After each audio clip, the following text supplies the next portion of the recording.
Good Wednesday to everybody. Thanks for clicking on to the Hump Day edition of Vogan's European Outlook.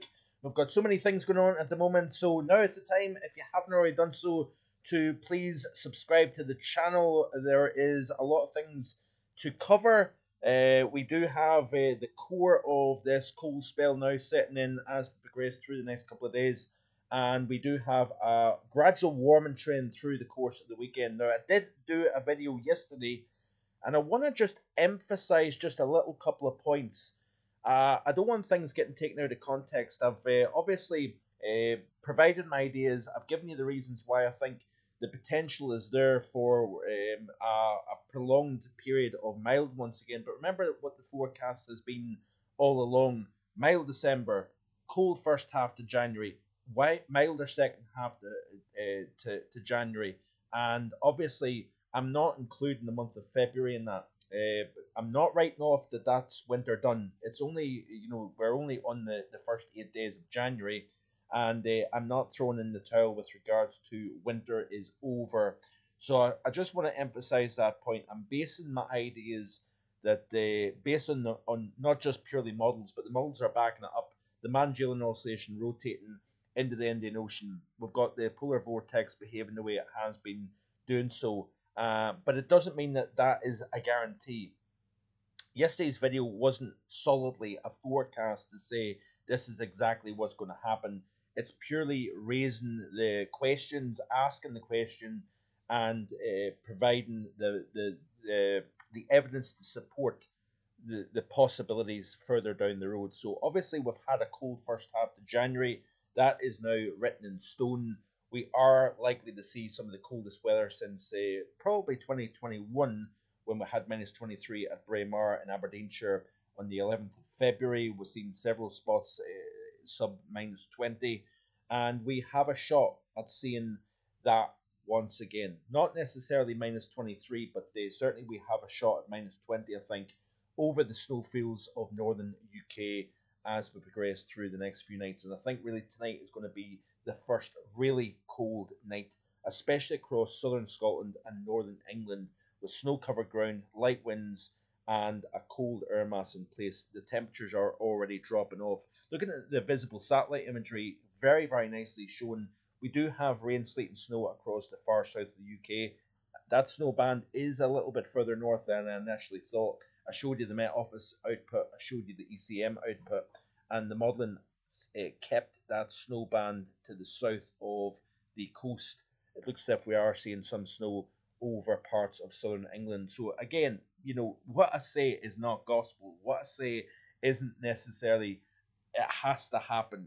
So I just want to kind of provide a little bit of context to that video yesterday, because I think a couple of people maybe jumped on board saying that I'm declaring winter over. No, I'm not. It was expected that we would probably see a pull back from this cold spell during the second half of the month. The only aspect, I suppose, that has maybe slightly surprised me, and it's only a very slight one, is the fact that I think the warm up is coming slightly earlier than what I initially thought. I thought maybe 15th, maybe slightly beyond that, perhaps between the 15th and the 20th. I thought we would maybe see the mild coming back into play. So I suppose the only aspect that surprised me is the Magellan Oscillation is amplifying in what is still a cold phase. But it looks as if we are going to see that mild spell, and it looks as if it's going to try and hold on after it arrives. But this is going to be the story of this winter. Big swings between warm and cold. And when I say mild, or when I say warmer than average, I'm not necessarily meaning that it's going to be record-breaking mild conditions. It might only be slightly warmer than average or slightly milder than average. So again, context is important with this. So you can see the snow cover in this loop, this visible satellite loop over northern England, southern Scotland, and particularly north of the central belt. We've got a very, very decent snow cover in place. That is going to set the scene for maximum radiational cooling in the coming nights. As high pressure topples in over the top of that snow covered ground, the albedo effect is going to become maximized. And what is the albedo effect? Basically, the white reflective snow covered surface means that 80 to 90% of incoming solar radiation gets completely bounced off that snow cover and back into space once again. Breeze and cloud cover stops radiational cooling from taking place, or at least limits that. When you've got maximum conditions in place, where you've got almost ample environment for maximum radiational cooling, and you've also got a dry and cold air mass in place, that's another factor that needs to be taken into consideration. You can have clear skies, light winds, and still temperatures don't drop as much. But if you've got essentially -8 to -10 Celsius in the mid levels of the atmosphere, you've got a healthy snow covered ground, and you've got no wind and completely clear skies, that allows the cooling effect to become maximized. So this nice graphic here is very much tells the story here quite in a quite simplistic way. You've got the cloud cover, acts like a blanket and blocks heat release. Wind keeps the air mixed, and therefore it doesn't allow the cooling to take place. That's actually what we've seen in the past few nights, and we'll see that a wee bit in the north still over the next 24 hours or so, until high pressure really starts to kind of lock in place. That then shuts down the breeze, and when you've got essentially clear skies, light winds, you've got clear skies, calm winds, ideal for cooling. So we do see the temperatures dropping, but when you've got that layer of snow cover, that essentially stops any heat from penetrating the ground. It also stops heat being released from the ground into the air during the overnight period. So what happens is, when you've got a nice chilly air mass in place, sun drops, then the temperature drops very, very rapidly, and therefore we actually have rapid heat loss. And that snow covered ground with the perfect environment acts like a refrigeration effect on the atmosphere, and we can already see the temperatures dropping very quickly out there. Indeed, minus say 5 at first at the Tulloch Bridge. We've got -3s at Loch Liscarnock and up at Altnahara. We've got -4 down in the southern uplands at the Estelmuir, where we've got snow covered ground as well, and we've even got -7 Celsius at Shap Summit in Cumbria. But this northern England region is in particular prone to the coldest temperatures during the overnight tonight, because we've got the clear skies and the lightest winds. We've got slight breeze still across the far north, but even here, I think double figures below freezing is very likely. Even across Northern Ireland and the Republic of Ireland, again, where you've got the conditions that are very favourable, we are going to see the temperatures dropping very rapidly indeed. But it's really over this snow-covered ground of mid North Wales, Northern England, a good chunk of Scotland away from the central belt. We've also got Southern Ireland as well. This is where the temperatures are going to drop, likely into double figures below freezing. If not tonight, we've got an even better chance of seeing that by the time we reach tomorrow night and into Friday morning. Would not surprise me if we see -15 in the north of England, -20 in parts of Highland Scotland. I think -15 is a good call across northern England tonight. If that is the case, it would probably be the coldest temperature since February 2021. Now, if we exceed -15.6, it would be England's coldest temperature, I believe anyway, since 2012. So we could be in for some impressive cold tonight and tomorrow night, and then eventually what we're going to start to see is a slight recovery. So looking at the upcoming 5 days off the GFS ensemble, we've got firmly below average remaining in place.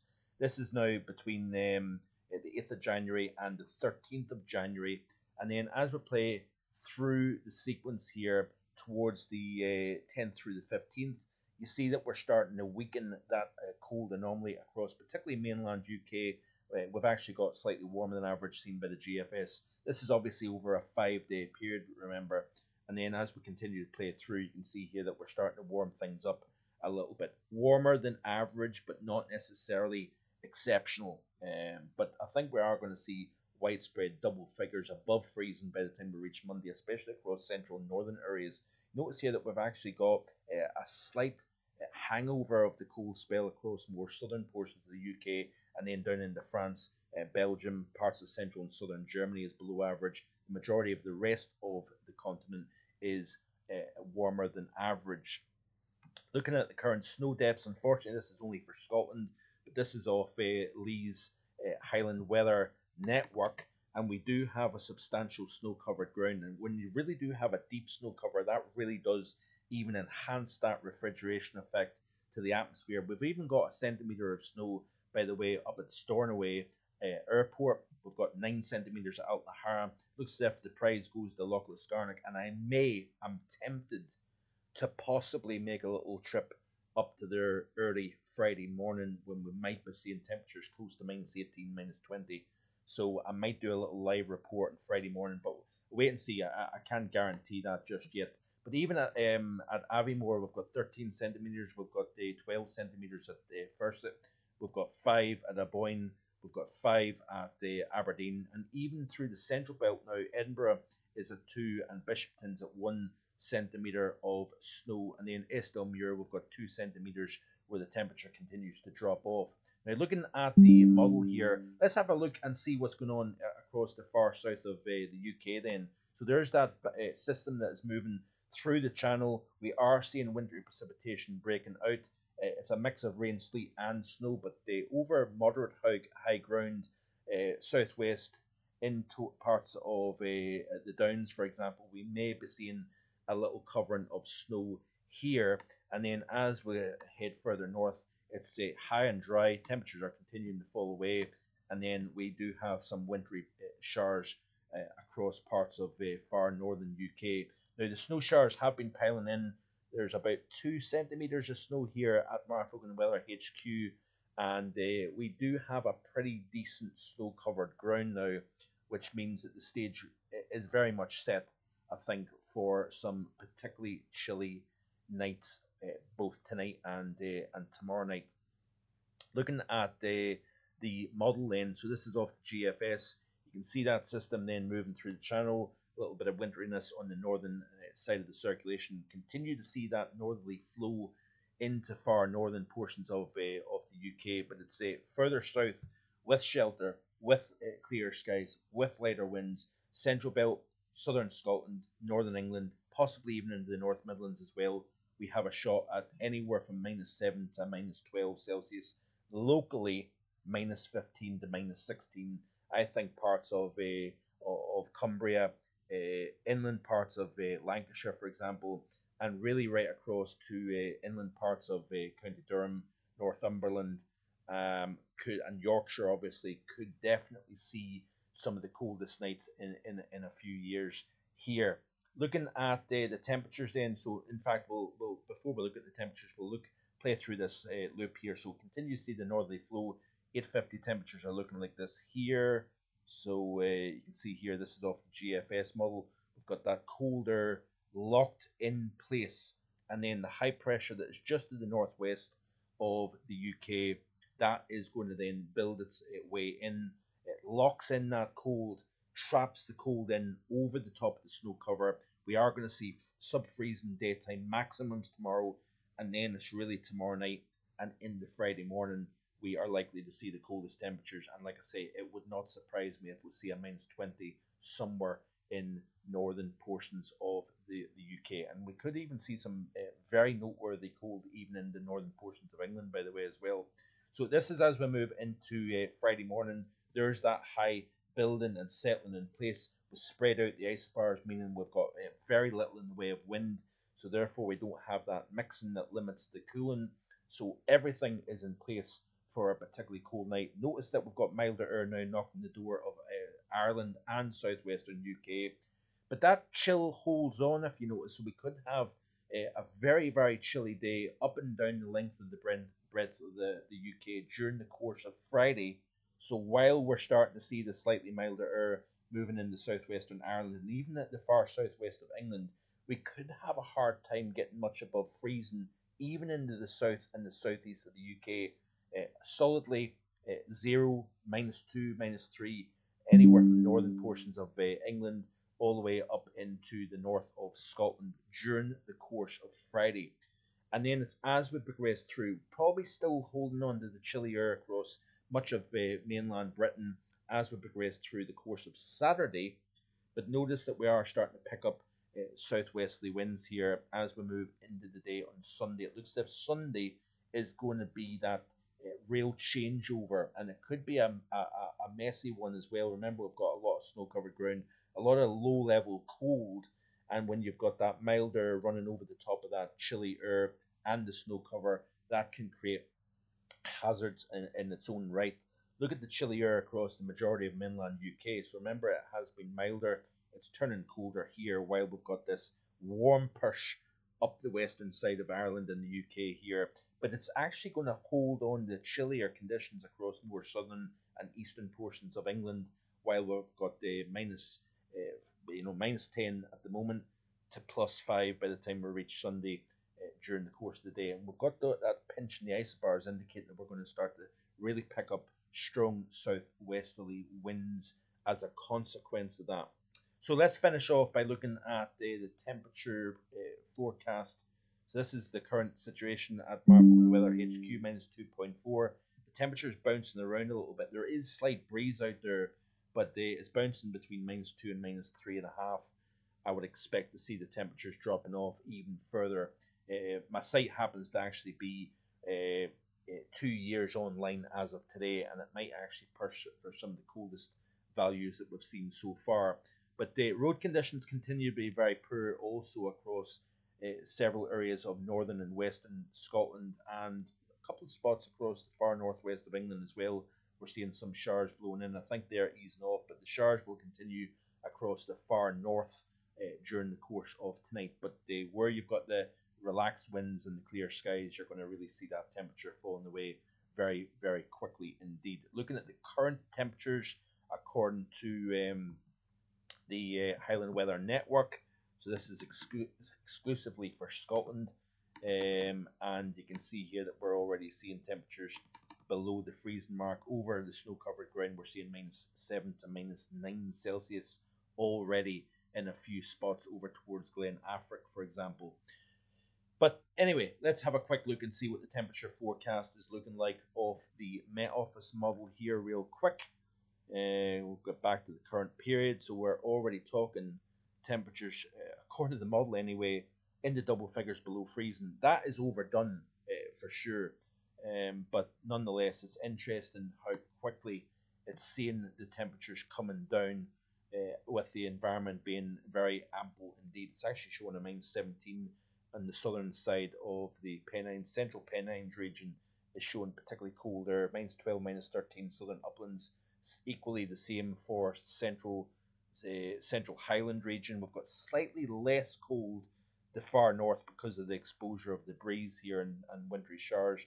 But it's really the north of England, southern Scotland, I think we're going to see the coldest temperatures. But even the central Highland, we could see temperatures -10, -12 during the course of this evening. But this is a very impressive couple of nights of cold. Obviously, we have to have context to this. It's no great shakes on the broader scale. Obviously, we are still running slightly warmer than average for the winter as a whole. But nonetheless, this is going to be an impressive shot of cold air for sure. As we progress through the course of Friday, we have got -19. We have got a -18. Is it showing a -20? It's certainly close to -19, -20 across just to the south of Edinburgh, actually, over the heart of the southern uplands and even the north of England. We're seeing temperatures into the upper teens below freezing during the course of Friday.